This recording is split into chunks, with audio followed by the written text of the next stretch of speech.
How's it going, everybody? I've had more requests than usual for the punishes of the newly released character. Normally people pick them up rather quickly, but seems the timings for the out of stamina ones aren't that easy. I think they're not as hard to get down compared to Centurions or Gladiators, big ones, but I hope seeing them and giving pointers helps out. Also, what you need to keep in mind with Jormungandr, draining stamina can be a viable option instead of always going for the direct damage. I leave those decisions to each and every one of you. It's impossible to cover all possible scenarios and clearly say what option is or what's the best.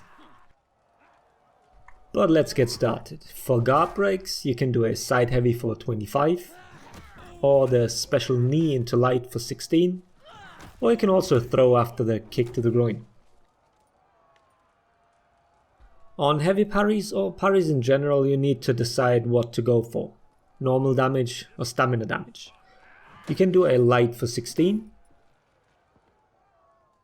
a parry counter move into a light for 18, a zone attack for 18, maybe you want to continue your chain or hit multiple opponents around you. And you can also land the neutral bash, that's a total of 124 stamina damage. Stamina is what you need to keep an eye on. If your opponent goes out of stamina from the parry itself, then your guaranteed follow-up bash knocks the opponent down, confirming the slam for 50. On a light parry you get the top heavy for 30, but as I said, keep an eye on the stamina, the slam is also possible. You also want to aim for the top heavy with wall splats. The window is really generous unless you're literally hugging the wall already. It should be pretty easy to confirm the 30 damage. As long as your stamina permits, you should use the knee before the throw. If you want to go for the extra stamina damage, you can neutral bash as well after a wall splat. Stamina damage is 105 hit. Your combo heavies can also wall splat. Distance is a big factor here. If you want to be sure, throw a light. If you are sure, you can attempt a heavy. When you yourself out of stamina, you can still go for top heavies off the wall splats.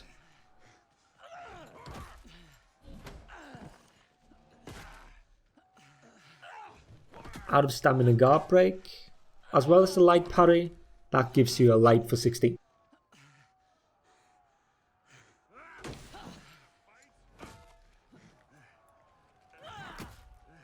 Now for the out of stamina punishes. You want to get a combo heavy into slam. That's the usual goal. The first method of timing is courtesy of crack. You use unlock and relock as a means to time it. You go for a side throw, unlock, then relock, then light into heavy, into hammer slam. You want the light to whiff or your opponent will stand up too quickly. This punish works against every character.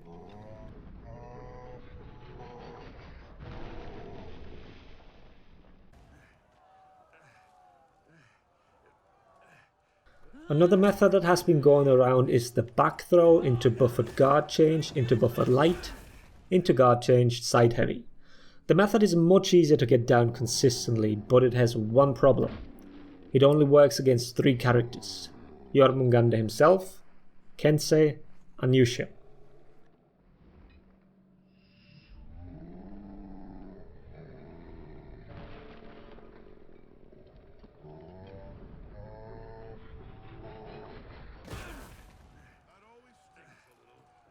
Against other characters your heavy will be short, you just can't reach, so you're stuck with doing the side throw unlock method.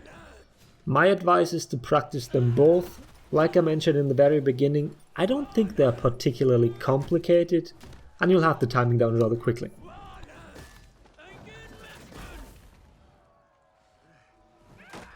For out of stamina parries, it's easy again because you can buff everything. You parry, dodge into the direction of the parried attack, buffer a light and the side heavy. The important thing here is to always dodge the correct way. If you dodge into the opposite direction, you confirm the light and your opponent will stand up.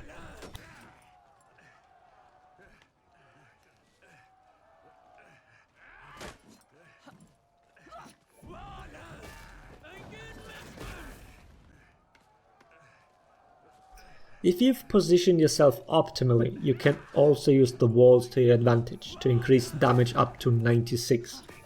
It's once again parry into side dodge into light into heavy. But now the opponent is directly between you and the wall. This allows you to get a light into combo bash, which knocks them down again. And now you use a hammer slam.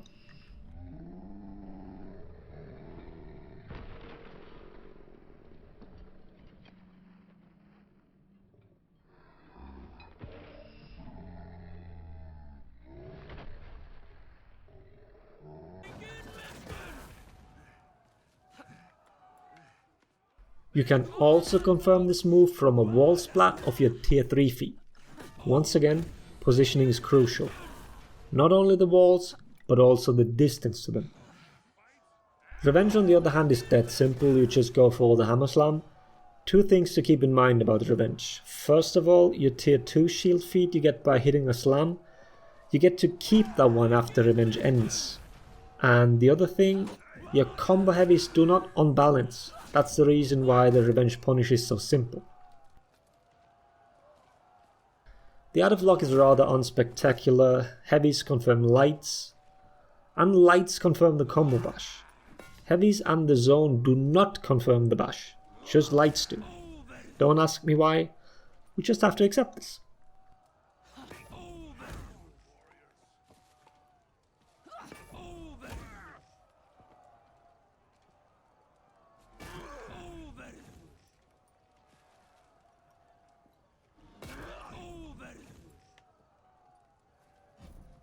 Now for a few extra tidbits, if you're facing a shinobi and you parry a ranged heavy or counter a ranged Guardbreak, you can use your slam, but it will always be unsafe. The shinobi can Guardbreak you and trade damage, 50 against 40. Now a few things about the bashes, none of them ledge, neither the neutral, the combo or the parry bash. They only do if your opponent is out of stamina.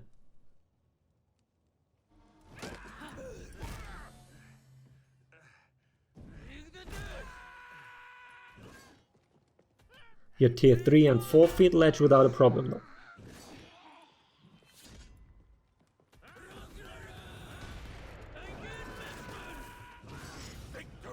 What you also can use your neutral bash for is to simply interrupt any mix-up attempt from your opponent. This isn't really done on reaction but more on read, so don't overdo it, but you can make it a really frustrating experience for whoever you're facing.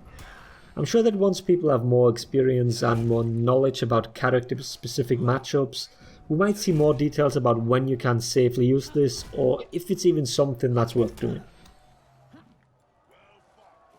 And the last thing is about the tier 3 throwing feat. It's rather slow when activating, meaning you can actually dodge it too early. But it also means that if you pay attention to the extra effect that happens when someone uses it, that it is in theory one of the more reactable projectile feats. Keep that in mind when you're facing someone that you know has fast reaction times. And that's it already. Thanks to Allmeister for the help with the recording.